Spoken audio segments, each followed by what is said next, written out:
Haleluya, puji Tuhan. Terima kasih Tuhan Yesus sudah memberikan kita semua kesempatan, dan juga memberikan saya kesempatan untuk bisa sharing firman bagi kita semua di ibadah dewasa muda GPPS. Ya, ini GPPS Embong Blimbing. Ya. Oke, ya, nama saya James Andrew. Ya, saya kelahiran di Surabaya, tapi selesai SMP tahun 90-an itu saya merantau ke Jakarta. Merantau ke Jakarta kurang lebih sudah 30 tahunan, Pak. Baru merantau juga dari Jakarta ke Manado, sempat juga di Banjarmasin, ya, lalu sempat kembali lagi ke Manado, baru setelah sekitar 30 tahun, ya bisa dikatakan 30 tahun itu baru saya kembali ke Surabaya. Ya, baru kembali ke Surabaya bersama dengan istri saya. Ini saya nemu di Manado. Nemu di Manado ini istri saya. Ya, puji Tuhan. Saya pelayanan itu suka sama anak-anak muda waktu di Manado, ya, dengan anak-anak mahasiswa, ya. Nah, sampai akhirnya kembali ke tempat ini bisa melayani saudara semua, puji Tuhan, ya. Nah, tidak berlama-lama langsung kita merenungkan firman Tuhan. Yang siap diberkati katakan amin. Haleluya. Ya, yang saya beri judul itu ya, prophetic generation. Prophetic apa? Generation. Apa itu prophetic generation? Kalau sekarang ini ada istilah-istilah ya, generasi berdasarkan tahun kelahirannya, gitu ya. Ada yang tahu? Ada yang namanya generasi the builders, ya. The builders itu tahun-tahun sebelum kemerdekaan itu katanya, ya. Lalu ada baby boomers. Nah, baby boomers itu katanya tahun-tahun setelah kemerdekaan sampai tahun 1964. Lalu ada generasi X tahun 65 sampai 79. Berarti saya ini termasuk generasi X. Oh haleluya, ketahuan umurnya berapa, puji Tuhan. Lalu ada juga generasi Y itu dari tahun 80 sampai 94. Lalu ada generasi Z, ya, Z atau Z, tahun 95 sampai 2009. Lalu ada generasi Alpha 2010 sampai 2024, ada generasi Beta 2025 2039. Tetapi sore malam hari ini kita tidak akan belajar generasi ini. Kita mau belajar prophetic generation, ya, generasi yang prophetic sesuai dengan kebenaran firman Tuhan. Haleluya, puji Tuhan, ya. Kenapa ini penting sekali? Kenapa ini penting sekali, saudara ya? Dalam setiap barang, hampir kebanyakan setiap barang yang kita beli itu always come with manual book, ya. Almost everything, hampir semua yang kita beli, kecuali kalau saudara beli bakso tentu tidak ada manual booknya, ya.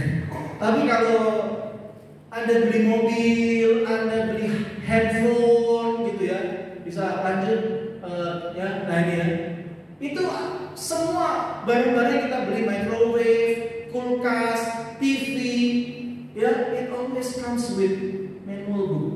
Selalu ada manual booknya, buku panduan, buku petunjuk atau instruction book. Betul ya? Ada ya seperti itu ya, yang seperti Anda bisa lihat ya. Kalau di atas itu manual handbooknya apa? Handphone, gitu ya, handphone. Lalu apa lagi?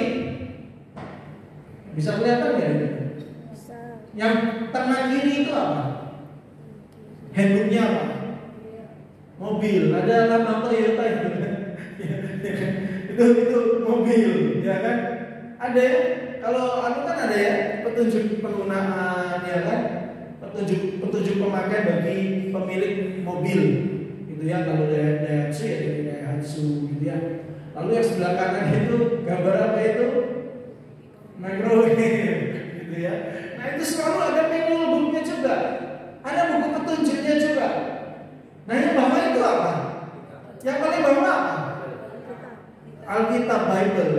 Ini juga apa? Manual book juga. Manual book buat siapa? Kita. Yang setuju katakan amin. Ya. Semua ini termasuk kita juga perlu manual book. Nah, dalam buku panduan manual book atau instruction book itu ada beberapa umumnya itu seperti ini. Yang pertama ada informasi garansi. Nah, Alkitab ada nggak informasi garansi? Ada nggak? Ada. Ya kan? Siapa yang mengaku dengan mulutnya, percaya dengan hatinya, dia diselamatkan. Ada begitu banyak ini informasi garansi bagi kita di dalam Alkitab. Ya. Lalu ada apa lagi? Instruksi atau petunjuk keselamatan. Akuilah Tuhan dalam segala jalanmu, maka Ia akan meluruskan jalanmu. Ya, akuilah Tuhan dalam segala lakumu, maka Ia akan meluruskan jalanmu. Jadi ada petunjuk, ya. Ada banyak jalan yang dikira orang itu apa? Lurus, padahal ujungnya maut, ujungnya kebinasaan. Ya. Nah, Alkitab juga ada. Ya, kalau kita beli HP juga ada instruksi petunjuk keselamatan. Ya kan? Misalnya jangan sampai masuk ke dalam bak air, gitu kan? Jangan sampai kena basah, kena hujan. Hati-hati waktu ngecas dan seterusnya ada. Ya kan? Lalu juga ada instruksi instalasi, bagaimana cara instalasinya. Lalu juga ada identifikasi masalah. Biasanya kalau kita suka main komputer itu ada yang namanya troubleshooting, ya kan? Nah, itu troubleshootingnya kita mau identifikasi, ya, masalahnya apa? Begitu juga manual book Bible, Alkitab ini. Ini juga ada petunjuk bagaimana kita mengidentifikasi masalah kita. Kenapa ya? Oh, firman Tuhan bilang hati yang gembira adalah obat yang manjur. Wah, ada yang gak beres sama hatiku, Tuhan, pulihkan aku. Gitu ya. Lalu apa lagi? Ada instruksi pengaturan, ada spesifikasi umum produk. Nah, kira-kira ini ya.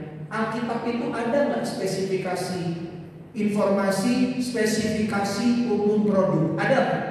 Alkitab ada nggak? Ada nggak? Contohnya apa? Ada yang tahu? Contohnya apa? Ada. Kan produknya kita kan?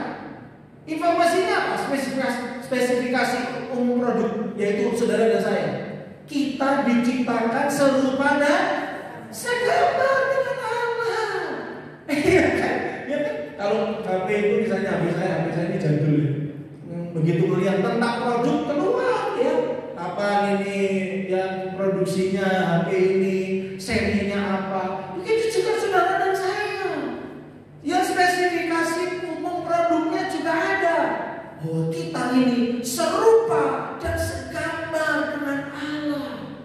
Lalu ada instruksi perawatan, juga ada pemecahan masalah. Ini informasi umum yang bisa kita temukan di manual book atau instruction book, termasuk di dalam Alkitab. Ya, kenapa kok saya masih bawa Alkitab? Karena di Alkitab ini masih bisa dicoret-coret, catat-catat gitu, jadi digaris bawahi, kasih tanda gitu ya, supaya kita bisa tahu gitu. Biasanya kalau yang penting-penting saya kasih tulisan penting pakai tanda semua gitu kan, supaya nanti kalau baca-baca, oh kenapa kok penting? Oh ternyata ini maksudnya. Nah, kira-kira begitu ya.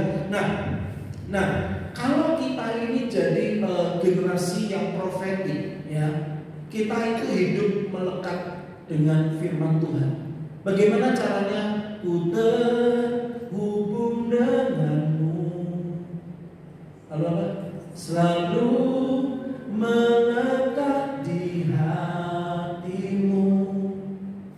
Firman-Mu itulah dasar hidupku yang berdaulat atasku. Ya. Lagu tadi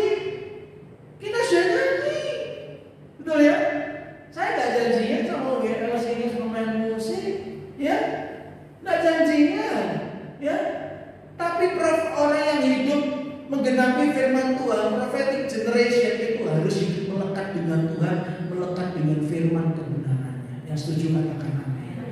Ayo kita buka firman Tuhan, kita baca 2 ayat di dalam Kisah Rasul pasal yang ke-2 ya.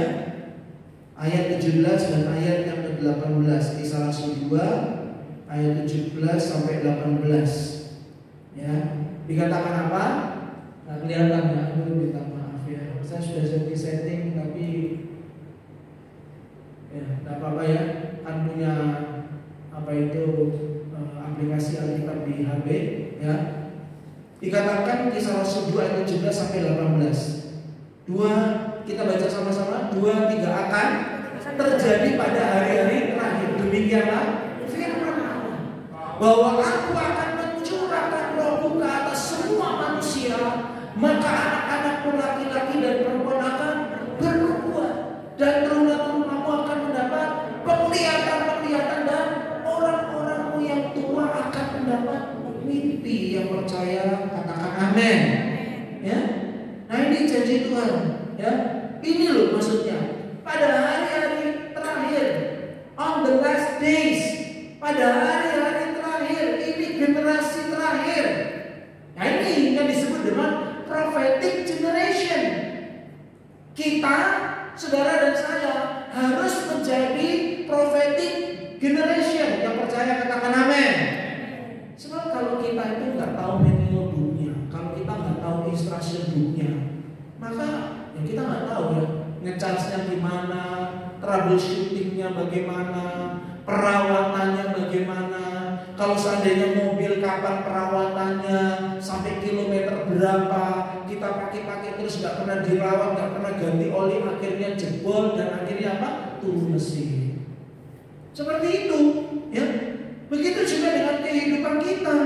Kalau kita ini nggak ngerti apa sih yang Tuhan inginkan bagi saya di hari-hari terakhir, banyak orang mikir kapan Tuhan datang, kapan Tuhan datang. Ada yang mau buat di tanggal sekian-sekian kayak kemarin itu kan beberapa waktu lalu kan ada orang India yang apa itu meramalkan tanggal berapa itu 19 Juli atau tanggal berapa, dia bilang apa akan terjadi kiamat, ya kan? Ternyata enggak, terus dia ngomong apa?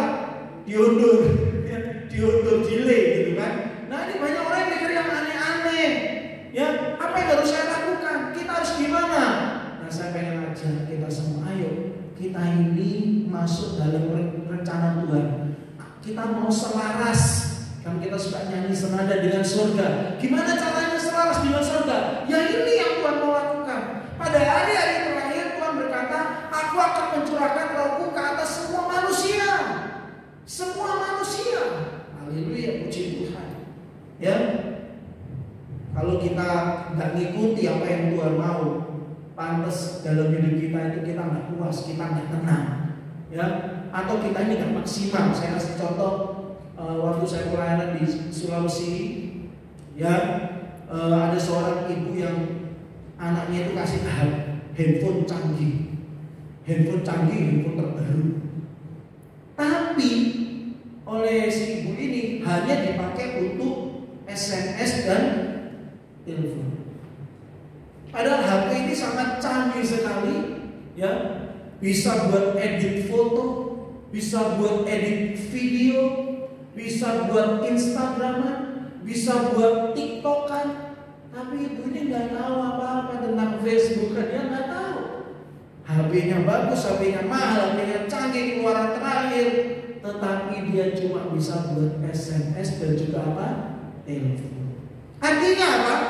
Artinya HP itu tidak mencapai potensi terbaiknya, tidak mencapai the best performance-nya. Nah, banyak orang Kristen yang seperti itu, seperti HP yang nggak ngerti gimana sih caranya. Bagaimana hidup ini bisa berfungsi maksimal? Coba lihat, anak-anak dikatakan, anak-anakmu laki-laki dan perempuan akan bernubuat. Oh, masih kecil, saya sedih kalau dengar orang itu. Tapi bukan di sini, di sana, sana gitu. Kenapa? Aduh, anak saya masih terlalu kecil, nggak usah dulu lah. Nah ini, kehilangan kesempatan. Atau sebaliknya ngomong apa? Aduh, saya sudah tua. Udah yang muda-muda aja yang maju. Saya kan sudah tua. Lo lihat, orang-orang yang tua akan mendapat mimpi. kunci daripada prophetic generation itu adalah unlimited atau unstoppable. Tidak terhentikan, tidak terbatas. Katakan tidak terbatas. Ya, tidak terbatas, tidak terbendung, tidak terhentikan. Itu kata kuncinya. Ya, lalu ada juga suatu zaman-zaman cengkeh itu ya, itu berarti 20 sekian tahun yang lalu, waktu zamannya Gus Dur. Yang cengkeh itu bisa sampai 100.000 per liter. Ya, nah banyak orang-orang kampung pada waktu itu yang kaya mendadak karena panen cengkehnya itu sampai tontonan. Ya, akhirnya waktu mereka jual cengkeh, mereka dapat uang banyak, mereka turun gunung, pergi ke kota. Ya, apa yang mereka beli? Mereka beli handphone. Waktu itu baru mulai zaman kita itu mengenal handphone. Tahun berapa itu ya? 98, 99 gitulah, kira-kira segitu. Ya, dan itu kan sekitar 25 atau 26 tahun yang lalu, gitu ya. Mereka beli handphone, ya handphonenya mahal, mereka beli dengan harapan untuk bisa pakai handphone tersebut. Lalu mereka pulang. Sampai di kampung saya mau tanya, handphonenya bisa dipakai nggak? Bisa. Kenapa nggak bisa dipakai? Nggak ada sinyal. Nggak ada sinyal, betul sih, nggak ada sinyal. Ya. Kecewa nggak dia? Kecewa. Marah nggak? Marah. Jadi dia apa? Balik lagi ke kota, pergi ke kota. Dia pergi ke toko di mana dia beli. Lalu dia apa? Marah-marah. Saya beli handphone ini mahal-mahal. Ini handphone harga 3 juta. Kenapa saya nggak bisa pakai? Tanya. Yang jual tanya. Ya. Minta maaf, tinggal di mana? Oh, saya tinggal di sana, di kampung sana, di atas gunung. Oh, mohon maaf Pak, di sana memang tidak ada sinyal. Apa itu sinyal? HP 3 juta saja saya beli, apalagi sinyal. Bungkus saya bayar sekarang. HP aja saya beli, apalagi sinyalnya. Dia pikir sinyal itu apa? Ya, alat bantu lain kayak headset mungkin, kayak gitu. Jadi dia bilang bungkus saya beli. Nah itu ada juga yang lain dari kampung yang sama, turun jual cengkeh, uangnya banyak, beli kulkas. Saya mau kulkas yang paling besar karena lihat orang-orang kota pakai kulkas, saya juga pengen pakai kulkas. Beli kulkas yang besar, yang paling mahal, bawa ke kampung. Bisa dipakai apa enggak? Bisa. Bisa dipakai apa enggak? Kenapa enggak bisa? Nggak ada listrik. Nggak ada listrik. Nggak ada jaringan, nggak ada listrik. Ya. Nah, satu kali saya pernah ke sana, tahu nggak? Kulkas itu dijadikan apa? Lemari baju. Lemari baju. Jadi lemari baju, jadi lemari sepatu. Lah ini loh. Artinya apa? Apa itu?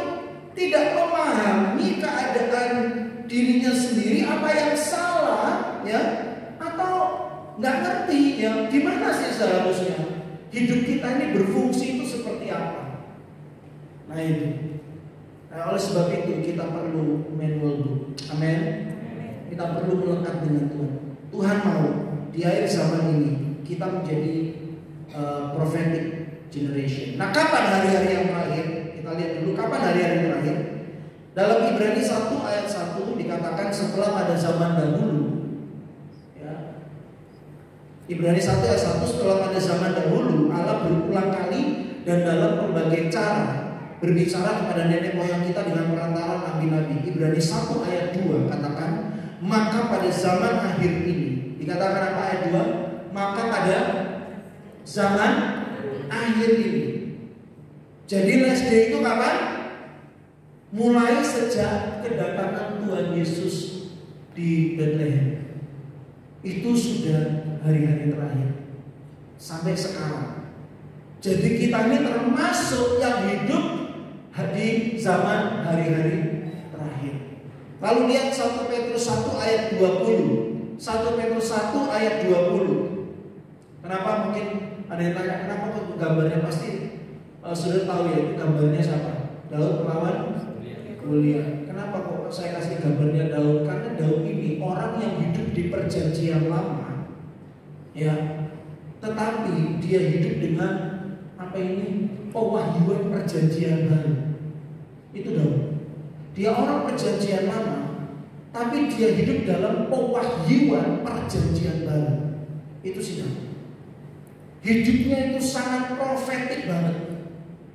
Ya, kalau Anda baca ketika dia melawan Goliat, benar-benar profetik, semuanya ketakutan. Ini anak kecil kok berani, karena dia prophetic generation. Ya, dan waktu dia tampil maju menghadapi Goliat, ya, apa yang dia lakukan? Dia profetik, dia kata-katakan iman, perkatakan, dia bernubuat. Hari ini juga Goliat, aku bunuh dan aku penggal kepala. Itu sebabnya saya kasih gambarnya si Daud ini. Ya, luar biasa sekali. Orang yang hidup di masa perjanjian lama, di mana Roh Kudus itu hanya dicurahkan kepada orang-orang dengan 3 jabatan khusus, yaitu imam, nabi, raja. Cuma 3 itu yang dipenuhi Roh Kudus pada zaman perjanjian lama. Rakyat jelata enggak, jemaat biasa enggak. Yang dipenuhi Roh Kudus itu hanya bapak gembala, ibu gembala, bapak pendeta, ibu pendeta, ya, raja atau yang di dalam bidang pemerintahan, ya, lalu imam, ya, imam nabi yang melayani, hanya itu saja. Tapi yang lain enggak, gitu ya. Tapi Daud ini luar biasa sekali, ya. Dia hidup di masa perjanjian lama, tetapi dia hidup di dalam pewahyuan perjanjian baru. Itu sih Daud. Dan ada satu lagi yang namanya Simeon, ya, Simeon yang waktu Tuhan Yesus lahir. Simeon itu juga salah satu orang yang hidup di masa perjanjian lama, tapi dia hidup dalam pewahyuan perjanjian baru. Itu luar biasa sekali, ya. Nah, oke, ya, dikatakan dalam 1 Petrus 1 ayat 20, 1 Petrus 1 ayat 20, ia telah dipilih sebelum dunia dijadikan, tetapi karena kamu baru menyatakan dirinya pada zaman akhir. Ayat 1 Korintus 10:11, semuanya ini telah menimpa mereka sebagai contoh dan dituliskan untuk menjadi peringatan bagi kita yang hidup pada waktu di mana akhir zaman telah tiba. Nah, kalau boleh saya simpulkan begini, saudara dan saya, kita hidup di akhir daripada akhir zaman. Yang setuju katakan amin, ya. Jadi jangan sampai kita tidak mengalami ini. Jangan sampai kita tidak mengalami anugerah Tuhan di mana Tuhan jadikan kita ini prophetic generation. Haleluya. Ya. Kita lihat ciri-ciri prophetic generation. Ciri-ciri daripada prophetic generation. Yang pertama, tidak dibatasi oleh keadaan dunia akhir zaman ini. Sekali lagi, kata kuncinya itu apa? Tidak terbatas. Apapun tantangannya, apapun masalahnya, orang-orang yang jadi generasi yang profetik itu nggak akan dibatasi oleh keadaan apapun di dunia akhir zaman ini yang penuh dengan tantangan, penuh dengan pergumulan, penuh dengan masalah. Karena orang-orang yang prophetic generation adalah orang-orang yang berani melawan setiap Goliat apapun, bahkan menang, bahkan tampil lebih dari pemenang. Yang setuju katakan amin. Lalu apalagi tidak dibatasi oleh gender, mau dia laki-laki, mau dia perempuan, ya, kecuali bencong. Ya, kecuali apa? Bencong, karena Adam and Eve, not Adam and Steve, ya. Adam dan Hawa, bukan Adam dan Hasan. Ya. Nah, itu ya. Nah, ini penting sekali, ya. Lalu juga nggak dibatasi oleh usia. Kita lihat anak-anakmu laki-laki, perempuan, teruna-terunamu, yang orang-orangmu yang tua mendapat mimpi. Jadi ada 3 hal di situ yang kita lihat dalam ayat Kisah Rasul 2 ya, bernubuat. Apa sih bernubuat? Bernubuat itu apa sih? Apa? Keren, mantap. Apa bernubuat? Speak the word of God. Memperkatakan firman Tuhan. Ya, itu bernubuat. memperkatakan firman Tuhan, ya. Nah ini ya. Jadi bukan memperkatakan yang lain, tetapi hanya memperkatakan firman. Oke. Lalu dikatakan apalagi mendapatkan penglihatan-penglihatan. Apa maksudnya mendapatkan penglihatan? Jadi berbuat itu bukan gini ya. Saya membuatkan kamu jadi istri saya yang kedua adalah Yesus Tuhan tolong. Gitu ya. Tuhan berfirman, engkau jadi istriku, gitu. Nah istrimu yang pertama, oh enggak tahu. Ya.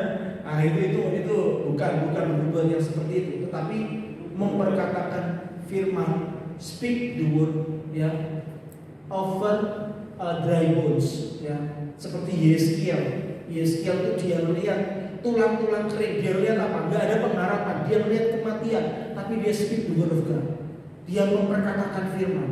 Dan Roh Kudus itu akan menuntut saudara untuk ngerti. Sebab itu perlu sekali, penting sekali melekat dengan firman Tuhan. Lalu dikatakan apa? Tidak dibatasi oleh gender, tidak dibatasi oleh usia, lalu juga tidak dibatasi oleh status apa? Sosial ekonomi. Pokoknya kata kuncinya prophetic generation itu nggak terbatas. Saya percaya banget, saya percaya sekali. Tuhan mau pakai setiap kita yang ada di ruangan ini. Amin. Tuhan mau pakai setiap kita. Tuhan mau mengurapi setiap kita. Bahkan kalau kita punya anak-anak, Tuhan juga mau mengurapi anak-anak kita. Ya, kalau kita punya orang tua, Tuhan juga mau pakai orang tua kita dengan cara yang dahsyat luar biasa. Biasanya, ya, tadi kan kita sudah bahas ya, pernubuan, lalu penglihatan, gitu ya. Penglihatan ini maksudnya apa? Penglihatan ini dimaksudkan itu seperti orang yang buta, nggak bisa melihat, tapi kemudian terjelekkan. Gitu ya. Tadinya nggak bisa melihat, tadinya kalau nggak bisa melihat berarti tidak bisa tahu. Tapi begitu bisa melihat, oh ternyata ini toh maksudnya Tuhan. Itu maksudnya penglihatan. Ya, artinya apa? Saudara dan saya akan melihat cara Tuhan bekerja itu dahsyat luar biasa. Yang orang lain nggak bisa ngerti, orang lain nggak bisa lihat. Tapi saudara dan saya bisa melihat itu, kita bisa melihat itu. Lalu apalagi dikatakan orang-orang yang tua itu mendapatkan mimpi. Ini istimewa sekali. Ini istimewa sekali. Kenapa saya katakan istimewa? Apa bedanya orang tua sama anak muda? Selain usia, kekuatan. Apalagi selain itu? Ya, pandangan mata, pengalaman, ya betul sih. Rambut juga ya. Saya dulu gondrong waktu di Surabaya di SMP. Termakan usia, Allah ya. Nah, tapi gini ya, bedanya orang muda dengan orang tua itu begini. Orang muda itu selalu bicara masa depan, ya. Tapi orang tua selalu bicara lalu. Jadi ketahuan nih kalau kita bilang dulu. Waktu aku masih kecil, aku masih muda, waktu itu tua ini, ya kan? Jadi yang biasanya punya mimpi itu orang muda atau orang tua? Orang muda biasanya ya. Yang punya mimpi itu orang tua. Orang muda. Contohnya Yusuf, Daniel itu orang muda. Gitu ya. Punya mimpi. Oh, orang muda bicara mimpi. 10 tahun lagi, 15 tahun lagi. Tapi kalau kita ketemu orang tua kita, biasanya orang tua kita bilang apa? Dulu waktu zaman Belanda. Ya, dulu waktu zaman apa lagi? Zaman Jepang gitu kan? Ya kan? Tapi orang muda jangan kan yang ngomong begitu kan? Jangan. Orang muda selalu ngomongnya nanti kedepannya, tapi luar biasanya apa? Orang tua dikasih mimpi. Ya. Orang tua itu dikasih mimpi. Ini loh yang saya bilang. Kata kuncinya tidak terbatas. Jadi gimana? Jangan berkata saya nggak bisa. Jangan bilang apa? Saya nggak bisa. Ya, coba ikuti. Aku tidak mau berkata. Aku tidak mau berkata. Tidak bisa. Kata tidak bisa Tidak ada di kampusku. Tidak ada di kampusku. Yang setuju katakan amin. Tapi yang harus saudara dan saya katakan apa?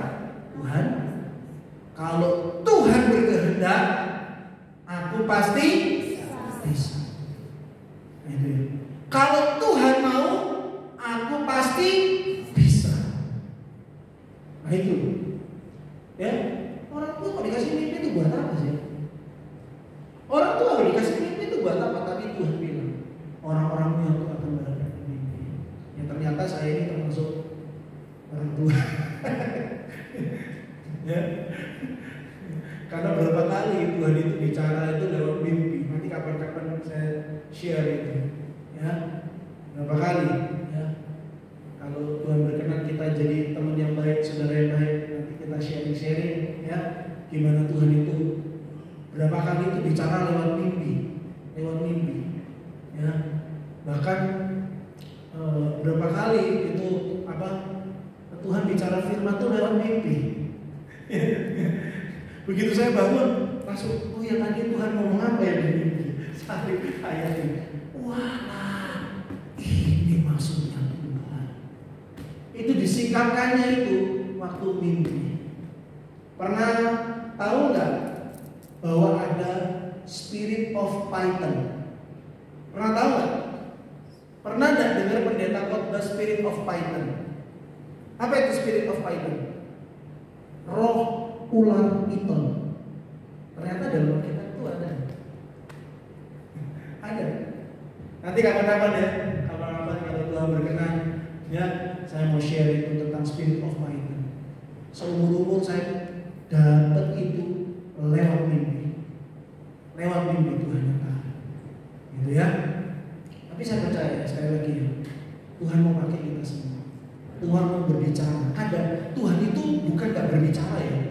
Tuhan itu berbicara. Hanya masalahnya kita ini peka enggak. Itu loh saudara. Kita ini peka enggak. Sebetulnya Tuhan itu jangan ngomong gini ya. Kenapa ya?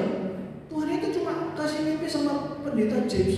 Cuma bicara sama saya yakin Tuhan itu bicara sama kita semua. Cuma kita ini tidak peka. Kita itu mendengar banyak suara. Teman-teman kita akan belajar ini juga ya. Ya, kita ini mendengar banyak suara. Yang perlu kita lakukan adalah membedakan suara. Mana sih suara ini? Ya, seorang bayi itu ya biasanya kalau dia nangis, orang lain yang mau menenangkan dia nggak bisa tenang. Tapi begitu dia dengar suara maminya, dia langsung apa? Tenang. Bayi tahu dari mana? Kepekaannya. Dia bisa dengar peka. Oh ini suara mamiku. Oh ini suara Tuhan. Oh ini yang Tuhan mau. Gitu ya. Nah, oke, kita terus ya.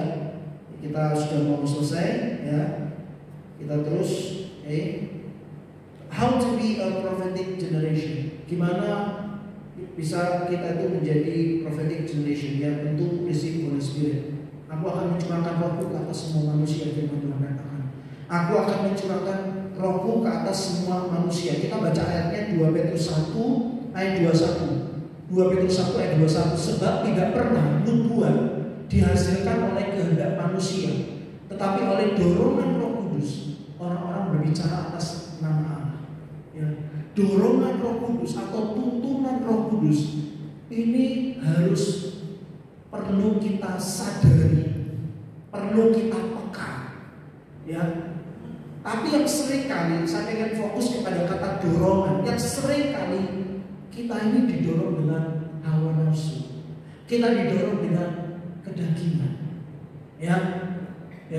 Padahal Tuhan mau ya kita ini didorong, dituntun oleh kuasa Roh Kudus. Ada dorongan yang membuat, yang memampukan kita untuk bernubuat, yaitu apa? Memperkatakan firman. Saya kasih contoh. Dua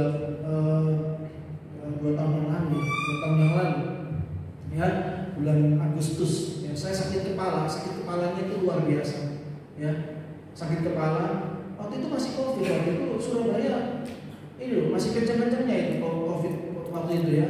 Nah tanggal 1 Agustus itu saya ke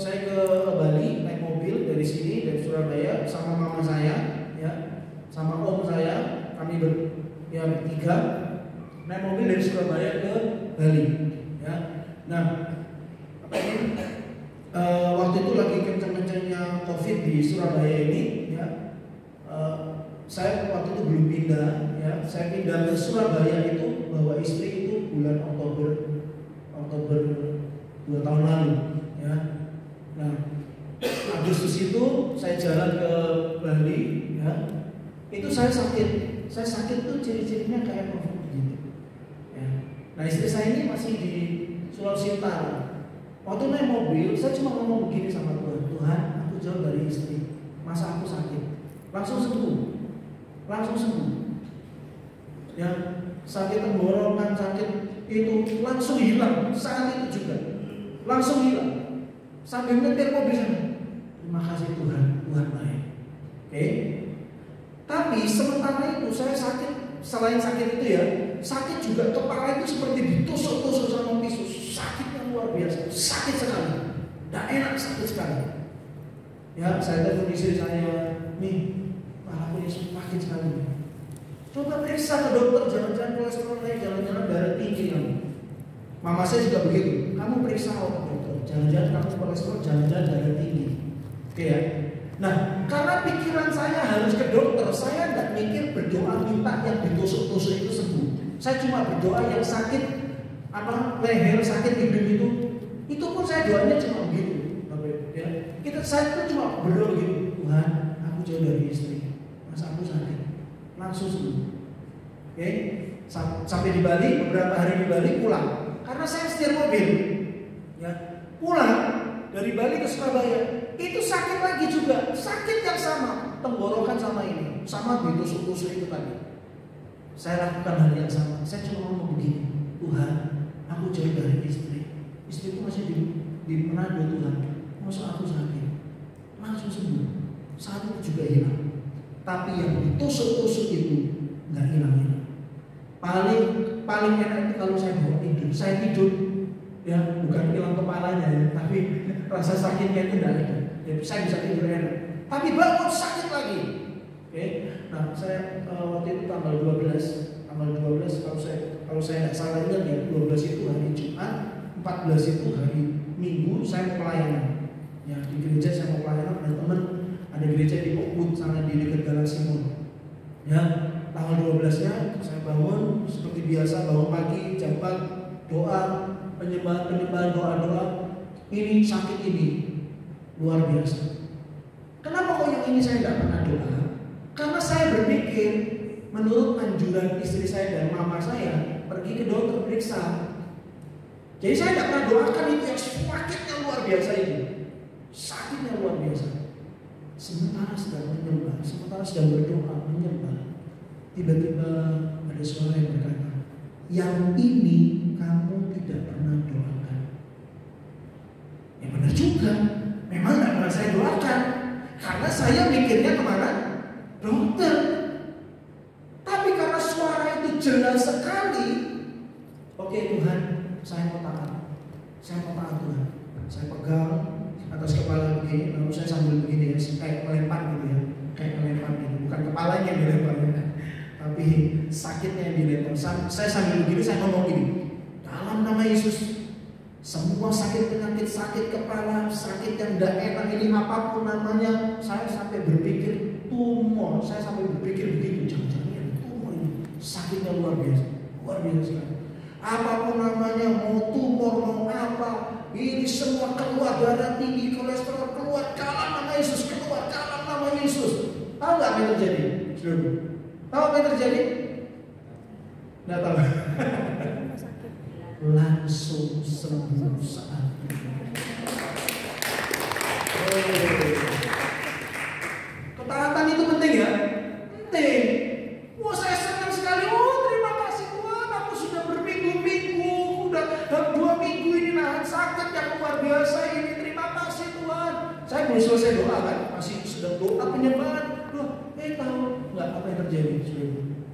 Datang lagi sakitnya, balik lagi sakitnya, dia tusuk lagi. Wah, kenapa dia balik lagi? Tapi karena tadi Tuhan sudah ngomong, yang ini kamu tidak pernah doakan, oke, tak doakan lagi. Untuk yang kedua kalinya, saya tumpang tangan sambil lempar saja. Dalam nama Yesus keluar. Dalam nama Yesus keluar. Apa yang terjadi saudara? Langsung sembuh, langsung hilang sakit dan tidak sakit sama sekali. Oh, saya senang, terima kasih Tuhan, Tuhan Yesus baik.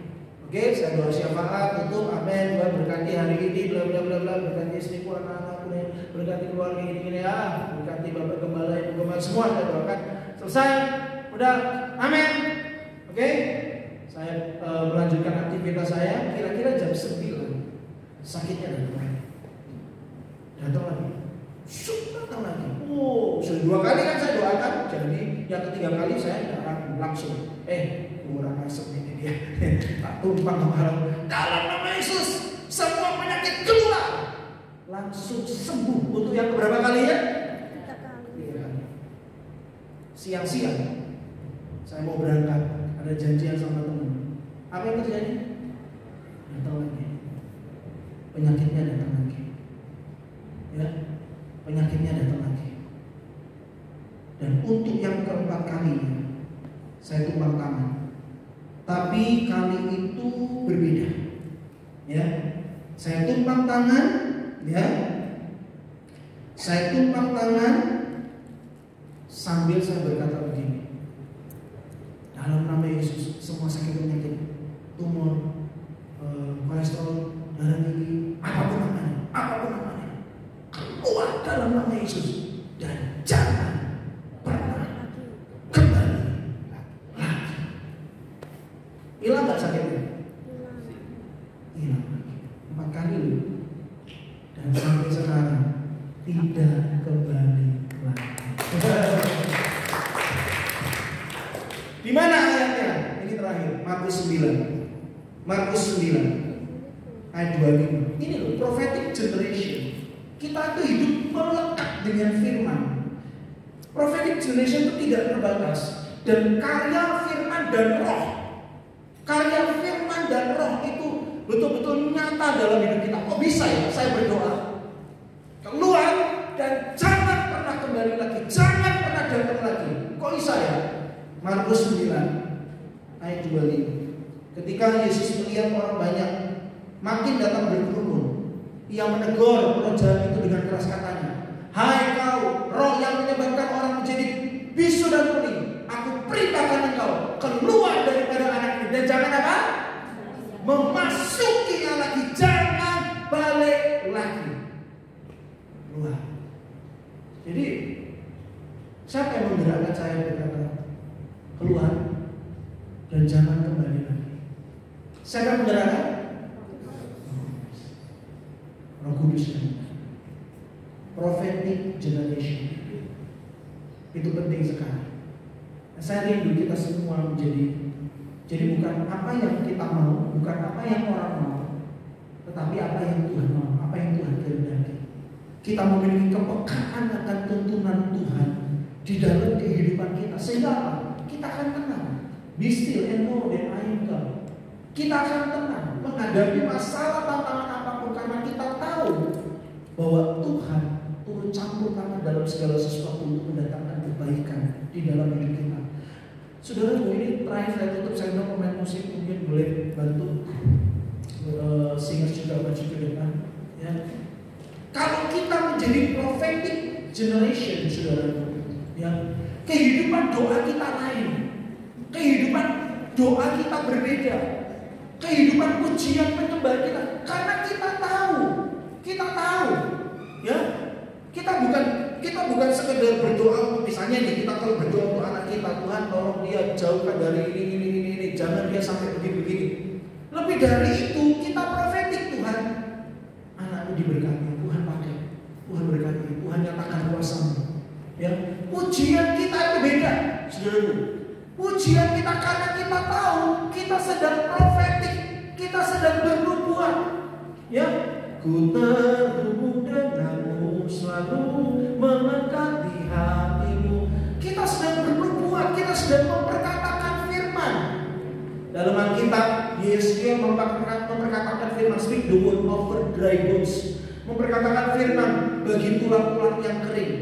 Daud memperkatakan firman kepada Goliat, dan Yesus berkata apa? Kalau kamu punya iman sebesar biji sawi, katakanlah kepada gunung. Do not talk about the mountains, do not talk about Goliat. Jangan bicara tentang masalah, jangan bicara tentang Goliat. Orang Israel bicara apa? Wah, Goliatnya tinggi, mengerikan, menakutkan.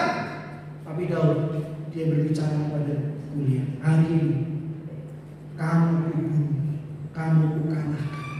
Orang lain bicara tentang gunung, masalahku besar, kayak gunung besar, masalahku besar. Tapi prophetic generation, dia akan berbicara kepada setiap masalah, pergumulan, kemustahilan.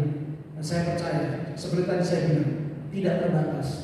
Kita akan menerobos yang namanya kemustahilan. Kita akan melihat mujizat adalah hal yang biasa dalam hidup kita. Amin, saudaraku. Saya rindu mengalami ini. Ya, saya cuma sharing. Saya rindu saudaraku, karena ini janji Tuhan. Tuhan janji. Saudara minta sama Tuhan. Tuhan, aku mau pakai hidupku. Tuhan, aku mau sepakat. Aku mau percaya. Aku mau sepakat ya Tuhan. Ya, aku mau percaya. Genapi itu di dalam hidupku. Aku terima di dalam nama Yesus. Yang percaya katakan amin. Haleluya. Terima kasih Tuhan. Terima kasih.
kerjakan dan berhasil sesuai dengan apa yang Kau kehendaki. Aku berdoa genapi, jadikan kami semua prophetic generation. Jadikan kami Tuhan generasi yang hidup dekat erat melekat dengan Tuhan, yang peka mendengar suara-Mu, yang berjalan dituntun oleh Roh Kudus, berjalan dalam kebenaran yang memerdekakan, yang berjalan dari iman kepada iman, dari kasih karunia kepada kasih karunia, dari kemuliaan kepada kemuliaan yang lebih besar. Apapun masalah, apapun tantangan yang kami hadapi, kami percaya kami akan tampil lebih daripada pernah sesuai dengan janji firman Tuhan. Materaikan firman-Mu dalam hati setiap kami ya Tuhan. Tidak ada yang terkecuali, tidak ada yang terlewati. Genapi ya Allah Roh Kudus. Kami berdoa, kami perkatakan, kami sepakat, kami terima terjadi dalam hidup setiap kami. Tidak ada yang